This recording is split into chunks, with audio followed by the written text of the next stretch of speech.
Hello everyone, I'm Brian, and today I'm going to be talking about my Tau versus Necrons right after the data slate update. So this is my opponent. He's playing Necrons. This is his list. So if you want to look at it, please do. Right here it is. That's what it's for. Alright. I'll explain mine as we go through. Alright, so this is my army here. Shadow Sun, Ethereal, which is going to be nope, actually just Ethereal by itself. Firesight Marksman, a Pathfinder squad with 3 rail rifles. Coot Hounds, they are super green. 3 squads of 3 stealth suits. I absolutely love these guys. 2 full squads of crisis suits, all equipped the same. 3 plasmas, 2 shield drones, and a shield generator. I am not running a commander, so no commander attached. And also the white squad is going to be in deep strike. We have the 2 broadsides equipped similarly as well. They have the weapon support system, so they could ignore any hit modifiers, and they have a seeker missile. 2 ghost kills. They have the cyclic ion version of the gun, and 2 stealth drones, and they have twin fusion guns, 12 inches, strength 9, AP4, D6, meltitude. These 2 are going to be sky rays instead of the hammerheads. I need to get the other mount for that, and I think that's it so far. So this is my army. I need to get a better camera, one that can focus, and I need to find the arms for these guys because I've been meaning to complete them. I have a squad of white shoulders and red shoulders, and this is the Necron army. So pause whenever you like.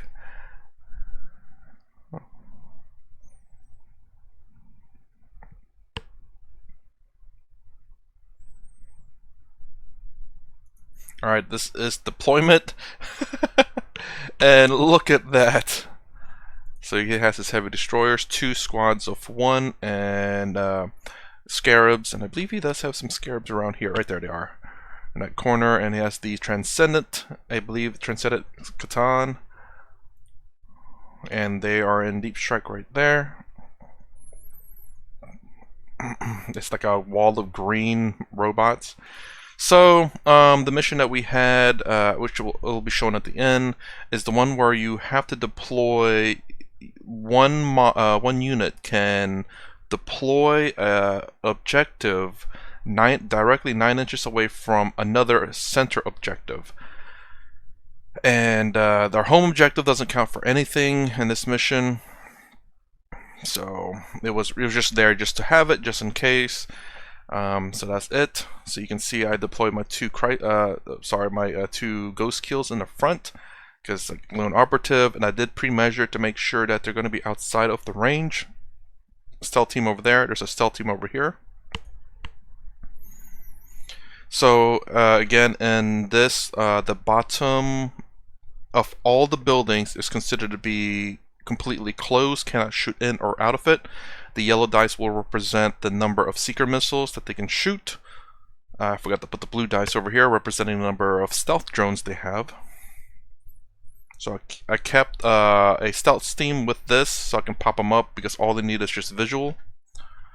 Again, have them over here out of any kind of line of sight so that they're protected. Same with the sky rays. Ethereal in there just to hold the home objective and generate CP. These are actually below. Just a little bit easier to see them above. They're technically in the bottom row at the moment. This guy is on the top because he's lone operative. And my green die up there is for my command points. Coot Hounds are going to be in the far back for screening, but also to do the corner secondaries. I forgot what it's called. Investigate signals, I think, maybe. My stealth team, again, completely blocked. And they're out of line of sight as well. That is a wall of green there. Okay. Alright, this is the end of my opponent turn 1. He didn't really move these guys. He is very much keeping this until he spots any of my heavy hitters. This is actually a lone Locust Destroyer, not a heavy one, for the purposes of just Marines. He advanced a lot of them to get into position. He took over the objective here. Again, the biggest struggle I have is with contesting objectives. Even if I were to charge these guys in, they would still lose because they don't have enough OC to take it. I've made a big mistake over here, clearly. There's this guy here, and there's a red die there, meaning that she took damage.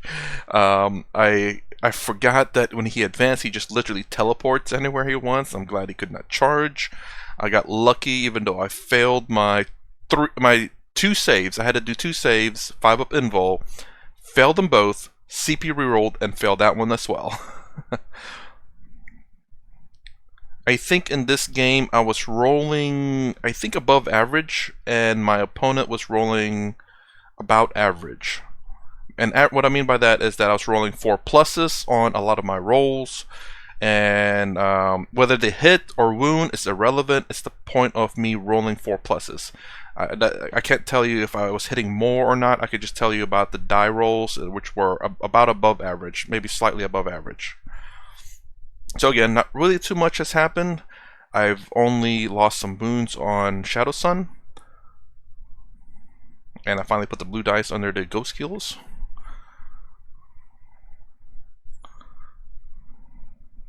Okay, now this is the end of my turn 1.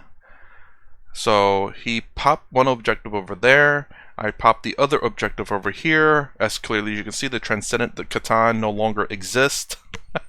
I pulled her back a little bit to get some rerolls of 1s. I moved the Sky Race to be able to shoot everything into it. I wanted to make sure that thing was gone.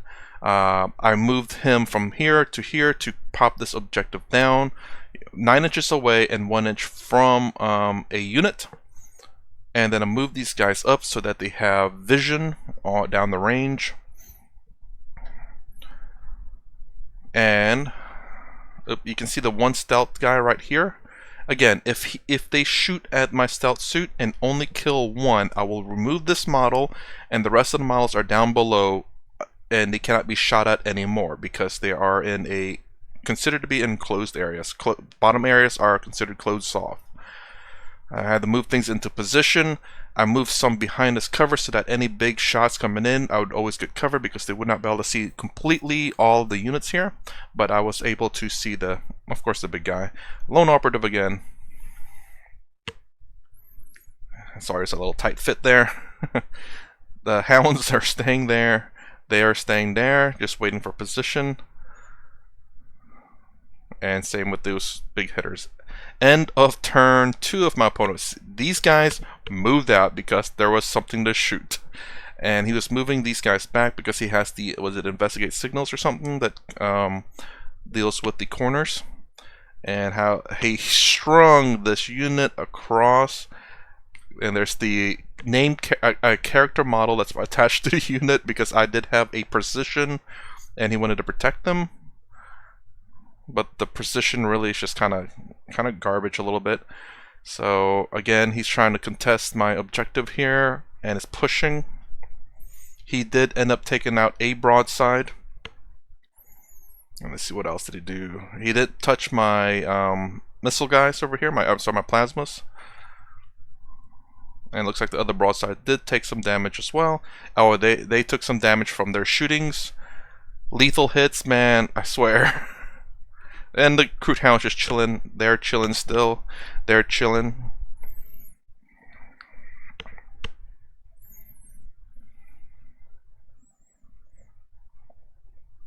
Okay, now the end of my turn 2. As you can see, no more bye-bye Locust Heavy Destroyers. I blew them up with the Sky Rays because Sky Rays has innate built into full rerolls to hit against flying models, and they're considered to be flying. And I keep forgetting about the fact that they also have innate built-in reroll 1 hit roll or 1 wound roll, which I always forget, so I never got to use that here. So over here, my strategy was to, it was over here, I moved this way and charge to get it away from this objective. So he had to move his units away from the objective to surround my ghost kill, so that it will not contest this objective. And then I move in, I drop my other crisis suits over here. I tried plowing into, oh yeah, I destroyed his Lich Guard, which was supposedly super tough to kill, and it is, because it's, was it toughness 5, -1 to wound, 4 up invul, 4 feel no pain, or something like that. It's really crazy. But because of the plasmas, I think it took both of them to take him out, because he did resurrect them as well. So both crisis suit into the Lich Guard. They were the tough units, not necessarily hard hitting. The Sky Race went into the one into one squad of the heavy destroyers, and the other one to the other squad. You'll see I have a spotter up here, and I have a spotter over here, and I have another spotter over here with my broadside.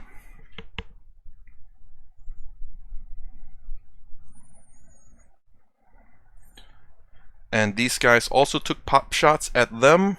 Again, they're Necrons. They're just, if you don't wipe the squad, it's almost not even worth talking about. I actually knocked off a model. So again, I placed one guy up here and the rest stay behind cover. That way, if they shoot them, and if they don't wipe the squad, after the shooting's done, I'll remove the top model and however many, hopefully not too many more, and keep the one behind cover so he cannot be shot at again. Luckily enough, I was able to just kind of pop out and just see. You can see out of where there's no cover or anything like this. So over here is completely cut off, and the front's completely cut off, but you can see through here. So again, with this one, I moved over here and charged, and I got lucky to try to keep this warrior squad away from moving into any more objectives, especially the center. I was trying to contest it and use my ghost kills to keep the warriors locked up. End of opponent turn 3. Again, he's keeping the characters alive and using that to keep alive. He fell back, and he charged with the scarabs. I could not quite finish it off, and these are very high OC, so he took the objective away from me and held that objective.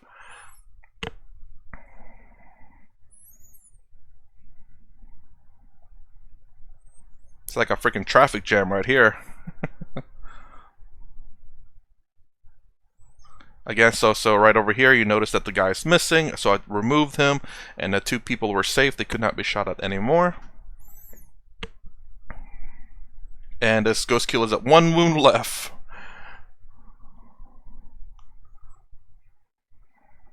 End of my turn 3. So warrior squad gone.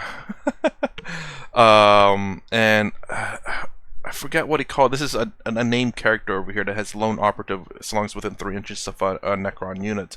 So I'm trying to move out now. I've hold these 2 objectives. I took this away from him, and I have this one. So Necron warriors are gone. Let's see what else we got. Essentially, he struggled to really kill any of my units. I think he was rolling, again, either average or slightly below average. I was rolling above average to slightly above average. And this is a character right here. It's actually, I think it's Trazon, I believe it was called.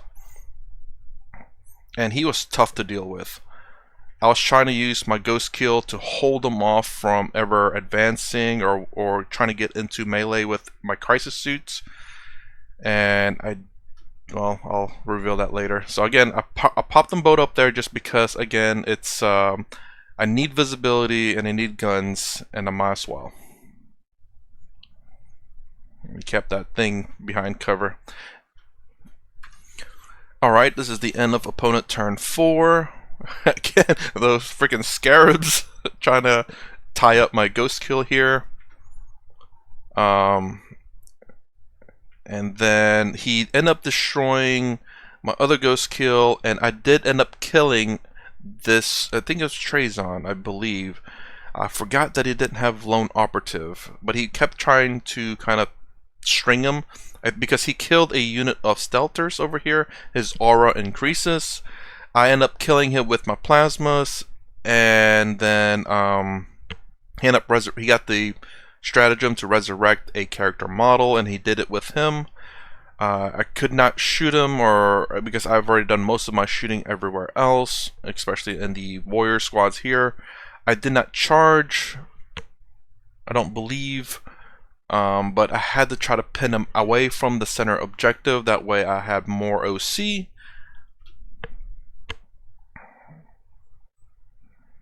And my hammerhead, well, not my hammerheads, but my sky rays were just picking off whatever they could. But being so close to the middle, essentially we were always in combat, and these guys were trying to pick him off as well. Again, Kroots, so there was the 3-man squad of stealths over here. He ended up wiping him out, no problem. They got shot by him, but only one died. I forgot, my stealth teams now are equipped with the marker drone and the gun drone, and no shield drone. The reason why being is because now with the stealth team, if I need to advance, I can still perform an action because they have an assault weapon. The marker light will allow you to advance and still perform for the greater good, but I can't perform an action except for the greater good. So a gun drone will allow me to do that just in case I need to do objectives with them, which is not usually the case. So he's wearing me down a little bit because, you know, obviously Tau combat sucks. So even though they're not exactly great either, but they're much better than Tau.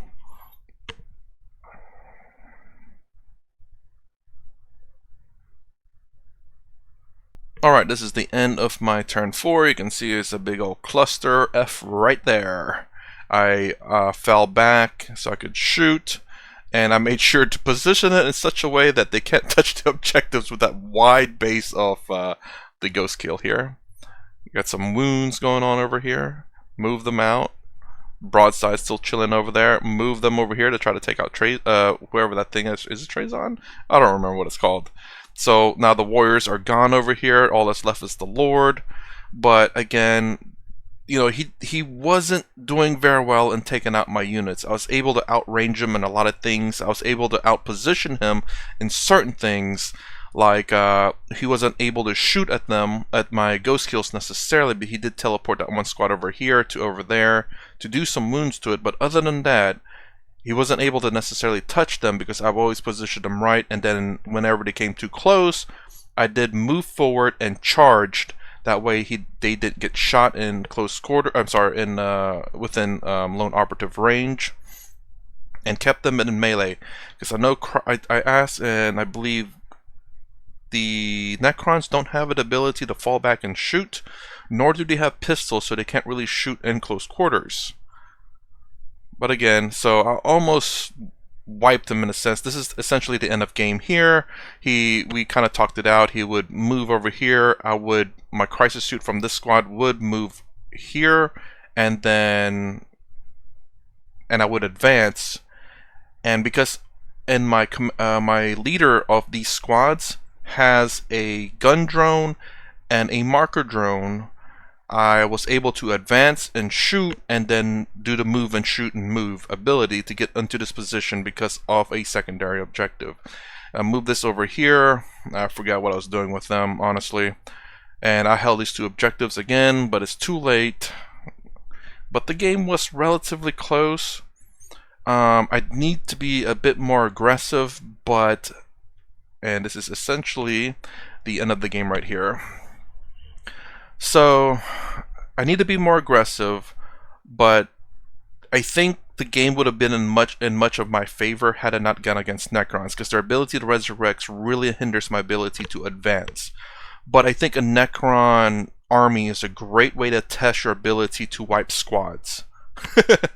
I think that's well known there.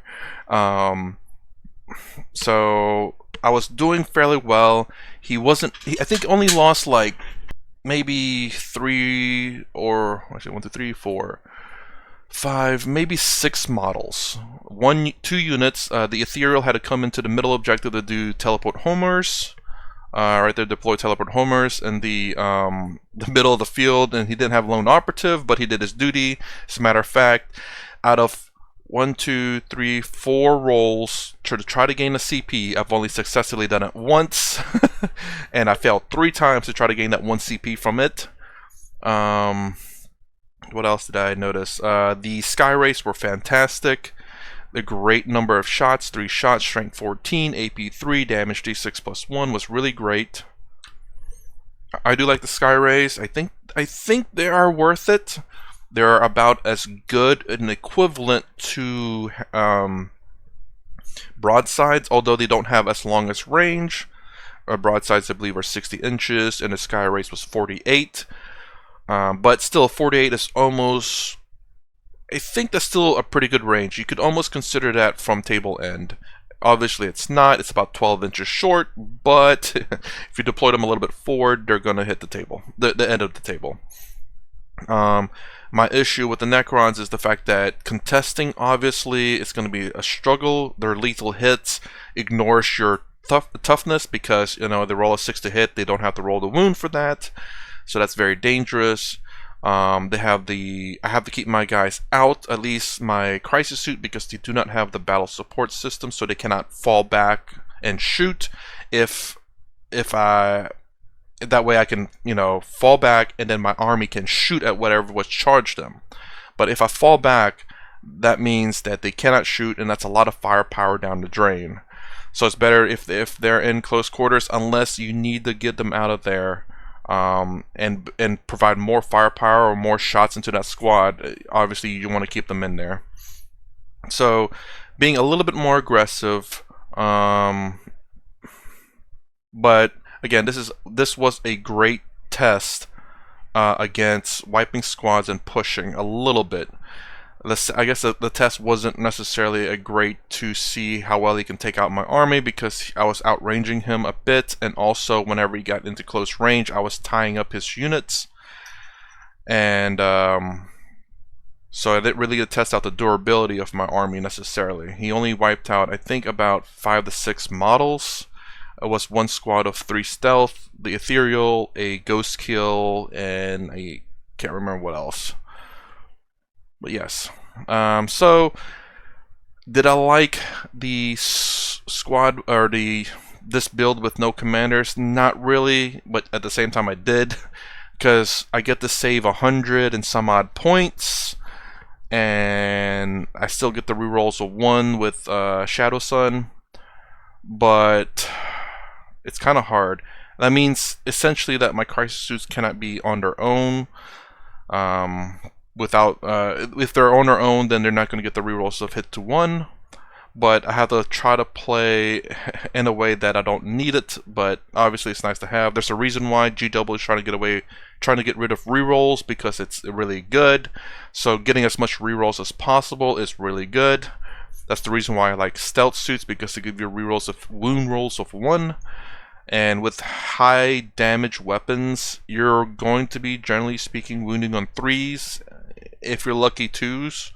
That means that you're getting essentially anything that doesn't wound, you're going to get a reroll on that. Same thing with your hits. You're hitting on 3s, rerolling 1s if you have a crisis suit or Shadow Sun is close by.